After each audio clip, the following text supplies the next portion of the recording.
Hello students, CISE has already released its specimen papers for various subjects for classes 10 and 12. Now, do you have to study these papers right now?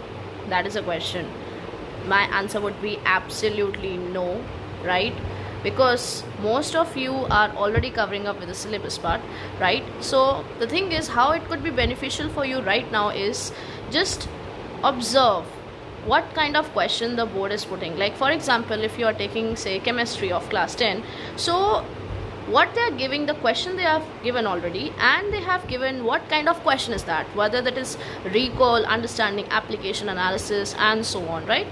Just observe what kind of question board is expecting you to prepare, whether it is understanding based is more, analysis is more, right, or analytical is more. So based on that, you should start with your preparation part, right now the papers won't be much beneficial for you because most of the question you might not be able to solve or understand based on your syllabus, whatever you have covered up.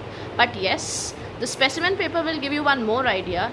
For example, say for chemistry or physics, if you are seeing what chapters are there and what chapter question they have put, so from that you can make a analysis that from this particular chapter more number of questions are asked, because most of the time it is seen that the board keeps the weightage almost similar. Whatever specimen paper carries questions, I'm not saying the same questions would be put up, no, absolutely not, it would be different, but the number of questions from a particular chapter, it remains mostly same. This is what I have observed from past 4 years, right? So you can start your preparation according to what subject you are studying and what kind of questions are put up and the category of questions.